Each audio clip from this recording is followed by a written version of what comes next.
大家好，我是吴为。来，这个之前已经答应过各位，要来介绍一下如何把方块做成 UV 版。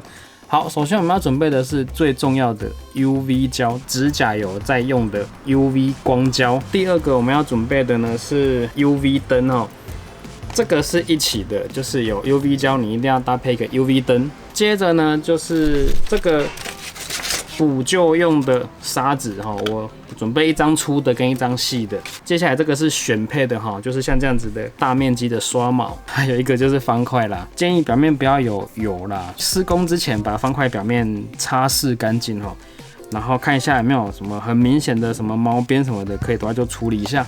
再来跟我之前在教改齿的那个影片一样，你最好是准备一个稍微空旷，或者说是足够通风的场所哈。如果在你家的小房间啊，什么地下室、什么更衣室什么，我是非常建议不要，因为这个胶超级臭。我才刚打开就闻到那个化学的味道，这个味道真的很臭。好，然后呢，我会做一个动作，就是把方块的夹缝这边哈，都塞一张纸片进去。塞一张有厚度的纸片哈，你要把这些零件都撑开。好，我最早自己试做的时候，我是把零件一个一个拆下来，花很多时间，而且有一个很大的问题是，你拆下来的零件，你涂好，你要怎么固定那个零件，很麻烦，所以我就宁愿它是平面的，可以平放在桌上就可以了，先这样子。但是呢，把这边的边角呢都把它撑开，让它中间是有一个很明显的缝哈，要够开哈，越开越好啦，越开越好。好，然后它要能够可以平放在桌上，平放也很重要。为什么？因为这个胶它是会溢流的，你就想象它是更黏的保丽龙胶，涂上去之后，如果你的表面不平，它就会流到可能边边这边会比较厚。这就是最早期的干源 UV 版。为什么它们的边角都会有我说过的很像油漆流过的痕迹？胶在固化过程中，方块的表面没有平放啊，那就会造成这样子的问题哦。那我们自己在家施工的时候就可以做精致一点哦。好，最后正式上胶之前，表面再确实擦拭一下哈，看一下真的很干净了。好，你在涂这个胶的时候，你会发现到这个胶的表面张力很强，所以它会一直要往里面内聚过去这样子，所以边缘这边就很容易会变成是一个空洞，就是那边本来你有涂，但是它往中间流过去了，就聚过去了，吸在一起的感觉。所以这个你一定要特别注意，你在照光固化之前，一定要注意一下边边这边是不是都已经确实的涂满了哈。用一个做示范，涂好之后，我会要你平放它，平放一段时间，至少10分钟、20分钟过去，你再来看观察一下它有没有跑掉，或者是这个不平哈，不够平的话，你就再放久一点，让它确实的那个面上面是很平整的，那个平均的分摊在每一个平面上面，这个很重要。那反正你这个还没好，你就其他的就赶快涂一涂，然后就一起平放，放半个小时也没关系，因为你只要不照 UV 光，它就不会固化，它就会一直在那边溢流。这个就是重点啦。好，那我们就接着继续了哈。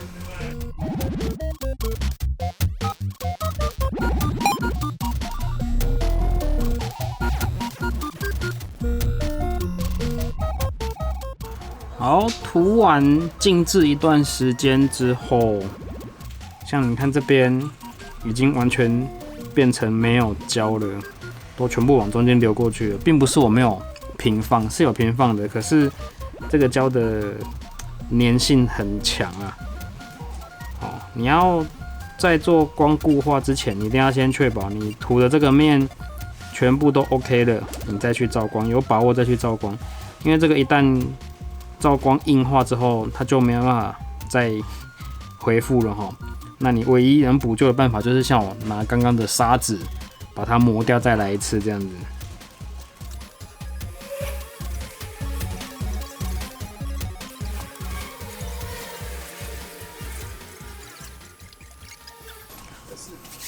好，等了半个多小时的静置之后，总算我看了一下，大概差不多了啦，已经可以了哈。就是像我这个样子，真的要等很久每一个面，所以这工作很需要耐心哦。再来就是这颗方块在建制的那个空间，最好不要是人多的地方，因为整个房间都会是那个味道，真的是很臭哦，好不好 ？OK， 好，那我们接着就要来出动我们的 UV 光啦。好，为了慎重起见，我还特地制作了一个小小的容器哈，要用来放这个 UV 灯跟方块的哈。那里面我也贴了这个锡箔纸哈，来反射 UV 光，不要让它浪费掉这样子。好，然后放进我们要照的这一颗方块。好 ，UV 灯源，然后我们就把它放在里面照个大概5到10分钟啦。好，怎么判断好了没有？等一下我会告诉你。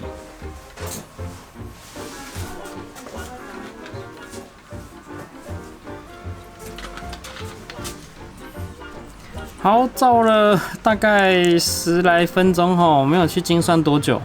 那总算第一面是完成了哈，就像你各位画面上看到的这样子，非常的这个晶莹剔透哦。我觉得这个就是 UV 最大的特色了，最大的优点哦。它让方块表面变得非常，就像镀了一层玻璃膜，很漂亮。但是这个就取决于你涂这个胶的时候，你等多少时间让它这个平均的溢流到每一个角落。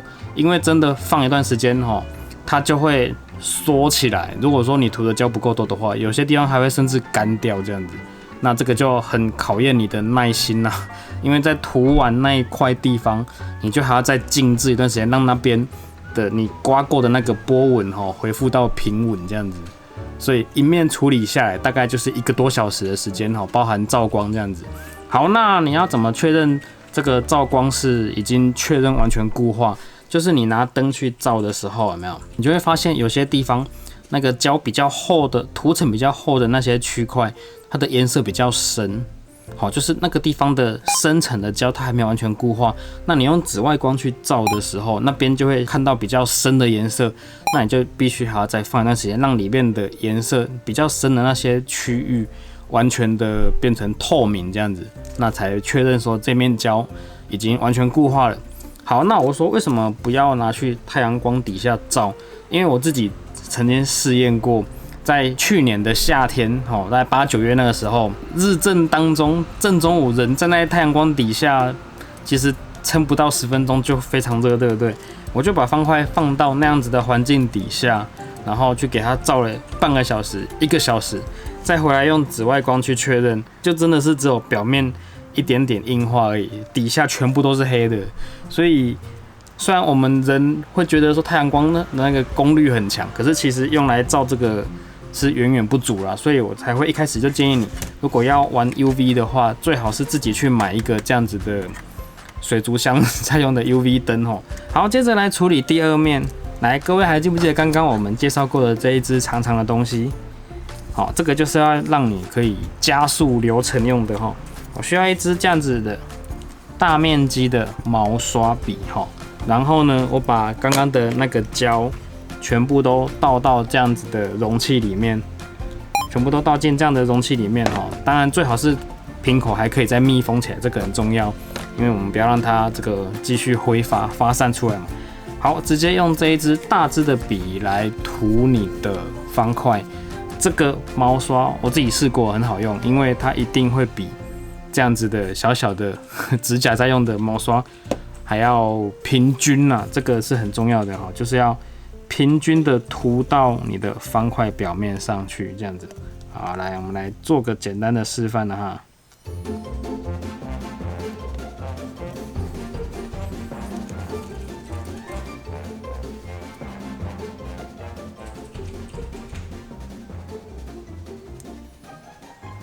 好，看到没有？这样子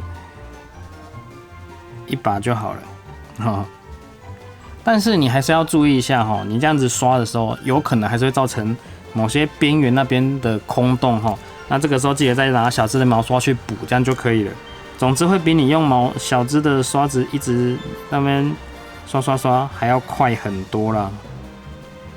嘿，当然速度不是最重要的，因为这个工作是需要慢工出细活。这个最重要的是你可以很平均的一次把一整个面给刷上去，这样子。好，有没有？还不错吧？虽然我觉得可能拍不太出来，你自己感受啦哈。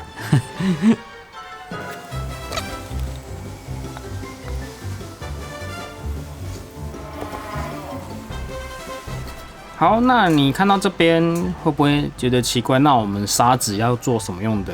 如果说你有哪一面处理完之后发现它凹凸不平，你来不及等它这个静置完，你就去照光了哈。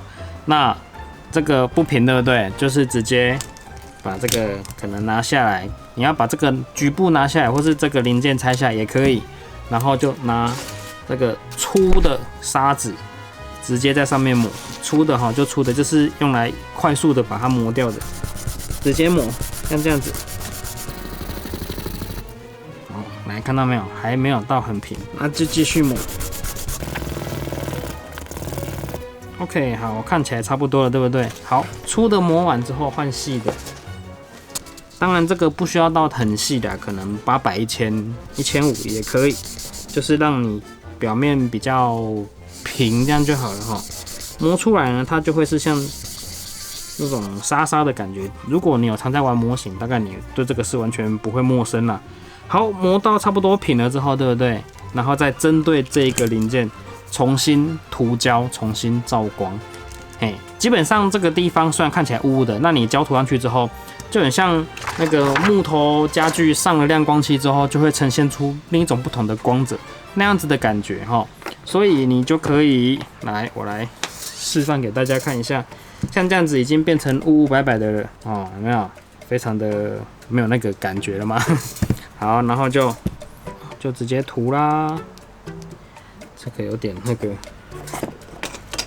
夹子固定它。好，希望我们的摄影机够力哈，可以拍到这样子的变化。好，涂上去之后呢，刚刚磨过的那个白白的沙沙的那种质感已经不见了，它就是恢复到你一开始涂的那种感觉，一样是，接下来就是一样静置，然后照光固化，就 OK 了哈。这个就是砂纸的作用。当然，如果你手工非常好的话，你可以用不到砂纸，那这样是最完美的状态嘛。但通常我们人就是这样，一开始测试一定是没有那么熟练啦。好，来，接着我们来看。这个就是我目前已经测试过的，自己试完的啦。像这一颗是魅龙 3M 哈，然后这个是 VX3哈，这一颗我花最多时间做，所以它表面非常的漂亮。这一颗之前也在我们的开箱影片出现过哈，也有人问我为什么这一颗这么亮这样子。这颗表面的弧面是最漂亮的，这一颗我很满意。好，然后这个是356RS。无齿的这一颗哈，然后经过这样子 UV coating 之后呢，质感就翻了好几番这样子，还不错啦哈。然后这就是刚刚的风2哦，好看吧？好，接着我们来回答这个比较特殊的一个问题，就是有人问说，你方块弄成 UV 手感上有没有什么差别？其实如果说你自己转过干源的。有 UV 的那个系列的，例如像干13跟干13 UV， 或是干11、干11 UV， 其实你可以感觉到它们手感上是有一点点不同。最大的地方就是 UV 的表面虽然它看起来这么亮，对不对？但它其实很防滑，它非常的防滑，所以在抓起来的感觉跟你在抓一般干源那样子雾面的表面的质感是很不一样的。所以这颗方块你 coating 上去一层 UV 之后，它不仅变得很光亮，然后比较厚一点，因为它的壁壳整个就是变厚了那一层涂层嘛，然后再来就是表面又变得更防滑、更止滑、更好抓哈，可以更轻松的去拨动它这样子。好，所以虽然说上 UV 的过程非常麻烦，然后也很臭，然后你还要准备那些东西，而且还有做失败的风险，可是如果一颗你涂得很漂亮的 UV， 其实那个不管是质感还是手感都会有一定程度的提升啦。我觉得这是我目前试了这么多 UV 方块，我觉得我很满意的一点就是这样，因为它方块真的比原本的雾面的表面还要好抓，还要好拿。然后它变得厚一点之后，像 V-3这一种必可人保的方块，它的转起来的碰撞啊，那个转动那个声音就会变得比较厚实一点。哦，这也是另一个那个手感或是你感觉上面的变化这样子啊。好，这边再次重申哦，我其实没有很鼓励你自己去尝试这个东西，因为它要准备的其实蛮复杂的，然后过程也很费工。最重要的是这个东西其实很臭，所以我觉得闻久了身体可能也不好啦。哦，那真的是要尽量在空旷然后通风的环境底下来施作哈。还有就是，如果方块你做了 UV coating 之后，有些地方可能就不是很平整，会有一个凸点啊、凹点啊，那个都有可能在比赛的时候会被判定为那个不合格哈，这个你就要特别注意哈。所以我把优缺点都告诉你了，真的想做的话，你自己去试试看，去尝试看看，可以，你也可以拿那种很便宜的方块自己来磨练一下，玩玩看都可以啦哈。那但是如果说用在自己的主力上面的话，我个人是建议你是再三思一下。除非你有好多颗主力，那就另当别论啦。好啦，如果有什么问题的话，也可以在影片底下留言啦哈。这个 UV 的我们没有打算要推出任何的服务哈，有兴趣的话自己去做。那也欢迎可以跟我们分享你自己制作 UV 方块的心得，或是有什么有趣的小撇步可以跟我们分享啦，好不好 ？OK， 我是吴伟，那我们就下次见啦，下次见啦。这个好久没拍这个吴伟小教室啊。OK， 好，拜拜。